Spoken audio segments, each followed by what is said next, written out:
Ada pernah dengar cerita-cerita apa juga nggak Pak dari teman-temannya? Ada yang sampai sakit, ada yang sudah meninggal juga ada. Iya, di Polrestabes nggak jalan 2 tahun sudah. Udah 2 2 tahun, tahun setengah. makanya pindah ke Mabes lapor. Mabes. Mabes Mabes sudah 1 tahun lebih. 1 tahun lebih. Iya, 1 tahun Masih lebih. dilidik juga ya? Iya, dilidik.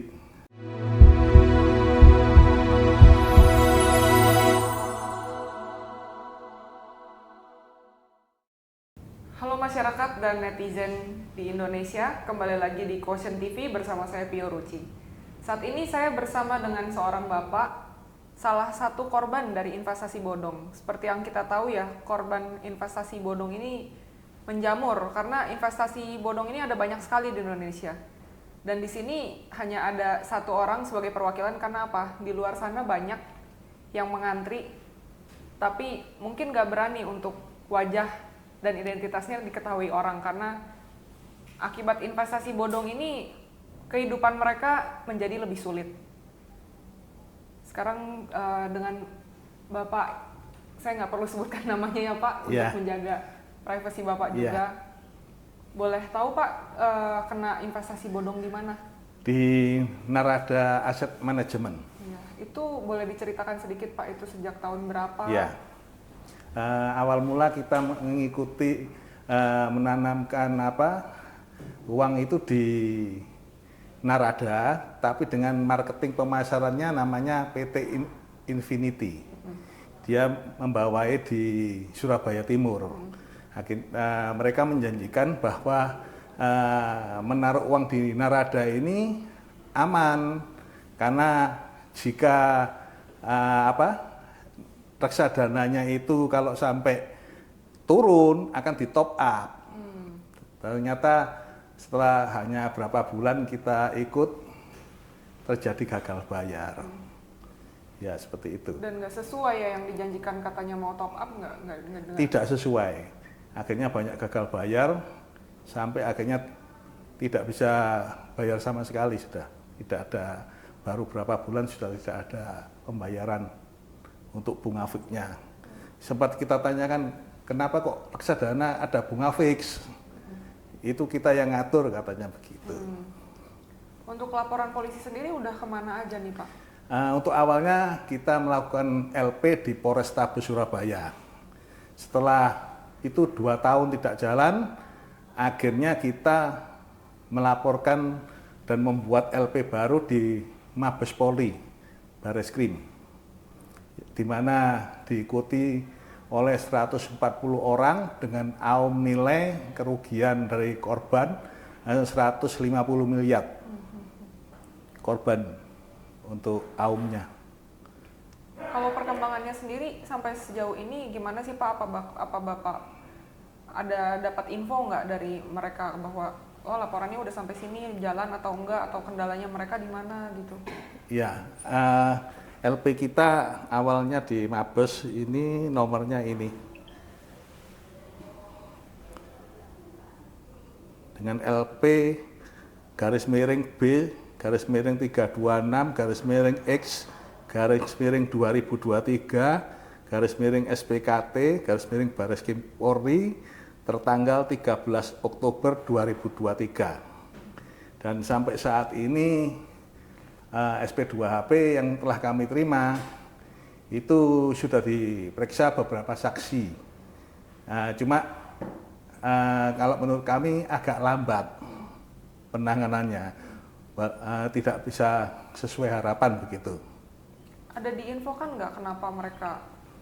Kemarin waktu kita datangi ke Mabes Polri, dari penyidik mengatakan bahwa dari OJK diperiksa masih belum bisa datang. Terus dari PT Infinity sendiri yang sebagai terlapor itu dipanggil berapa kali tidak mau datang. Itu sempat kita tanyakan, kenapa kok dari PT Infinity dipanggil tidak datang. Mereka menjawab nanti kalau sudah naik ke penyidikan Pak baru bisa kita panggil paksa katanya. Kalau nanti naik ke penyidikan, berarti masih lidik ya? Iya, masih jadi, lidik. Sejak dilaporkan tahun tahun 2023 ini. 2023 ya? Iya, Itu pun, 13 Oktober itu pun 2023. sudah sebelumnya lapor di Surabaya, nggak jalan. Iya, di Polrestabes nggak jalan 2 tahun sudah. Udah 2 tahun setengah. Makanya pindah ke Mabes lapor. Mabes sudah 1 tahun lebih. 1 tahun lebih. Iya, 1 tahun lebih. Masih dilidik juga ya? Iya, dilidik. Sempat kita tanyakan kemarin. Ngomongnya kan ada 12 sekuritas yang masih diperiksa, termasuk KSEI-nya, terus sama OJK, dan Infinity ini yang katanya nanti kalau dipanggil paksa harus naik ke penyidikan lebih dulu. Karena diundang berapa kali, dipanggil mereka nggak mau datang dari Infinity-nya sendiri. Karena Infinity-nya ini kan sebagai marketing dari Narada Indonesia Timur ini. Ya. Masih kurang memuaskan lah ya intinya ya. Iya. Perjalanan perkaranya ya. Iya. Sebenarnya ini juga kan kerugiannya ada banyak ya, terus korban banyak. Dampaknya sendiri gimana sih Pak buat Bapak dan para korban lain? Kalau dari saya sendiri dampaknya ya sebetulnya itu uang untuk pensiun yang dimana kita mulai nabung dari awal waktu muda, dan demikian juga banyak korban lain yang seperti itu yang akhirnya sampai saat ini mereka menderita karena apa yang sudah mereka rancangkan dari awal akhirnya tidak sesuai kenyataan karena diambil Narada ini. Iya kan. Ada pernah dengar cerita-cerita apa juga nggak Pak dari teman-temannya? Ada yang sampai sakit, ada yang sudah meninggal juga ada. Ada meninggal ya? Iya. Jadi kita ini semua berkumpul dalam satu paguyuban. Jadi saling curhat kan. Jadi kalau ada yang meninggal atau sakit karena berharap uang itu kembali, ya kan. Jadi mereka itu lebih banyak berharap bisa kembali lah dananya. Iya. Karena memang banyak juga yang lapor ke kita juga kan ya. Iya. Uangnya bukan uang saya, uang keluarganya atau uang keluarganya siapa? ya, ada yang uang keluarganya dititipkan terus nggak berani bilang ke keluarganya kalau kena investasi bodong ini. Kasihan kan hidup orang kalau sampai kayak gitu. Ada yang mau kuliah anaknya nggak bisa. Apalagi dana pensiun itu kan mereka nanti hidup ke depan pakai apa kalau dana pensiun mereka? Iya, kebanyakan dari mereka kan sudah bercerita bahwa ini adalah dana pensiun kita yang kita kumpulkan dari muda. Tapi ternyata ya ini kena investasi bodong, padahal itu sudah diakui oleh pemerintah, bahkan mendapat penghargaan-penghargaan. Jadi perlu dipertanyakan itu ya, penghargaan apa nih? Nah, iya. Kenapa dikasih penghargaan? Penghargaan ini yang banyak mengelabui akhirnya.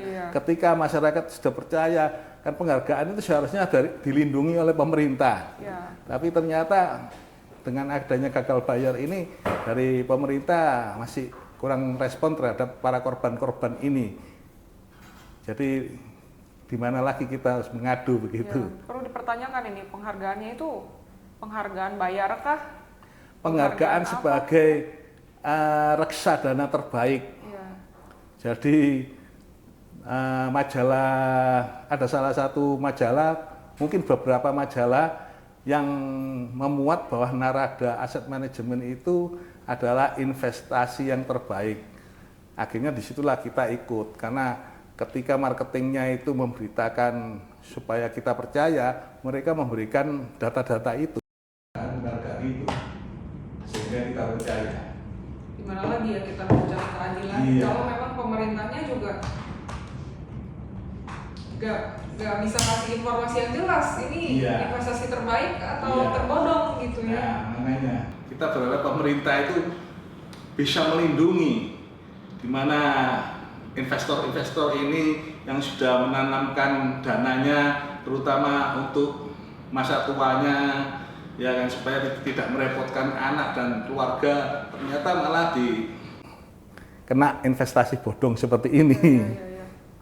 Ya, kami juga minta tolong ya kepada Pak Kabar Eskrim, Pak Wahyu Widada, ini tolong Pak, masyarakat banyak, ini cuma satu perwakilan, di luar masih banyak Pak, nggak berani tunjukin muka karena mereka ada yang malu, ada yang nanti takut bermasalah sama keluarganya. mohon Pak ini diatensi Pak gitu untuk Bapak Karwasidik, Pak Dirtipideksus juga mohon atensinya Pak supaya kasus ini benar-benar berjalan, karena investasi bodong ini udah merajalela di negara kita Pak. Bagaimana kita mau menerima investasi dari luar kalau uang masyarakat kita sendiri aja dikeruk sama oknum-oknum seperti ini gitu. Terakhir dari Bapak ada pesan atau harapan apa dari? Saya berharap dalam proses ini yang saat ini masih penyelidikan bisa segera ditingkatkan ke penyidikan, karena kalau melihat dari keterangan penyidik di mana pemeriksaan terhadap saksi-saksi itu banyak yang tidak mau datang. Kita berharap bisa naiklah prosesnya agar bisa segera cepat selesai gitu.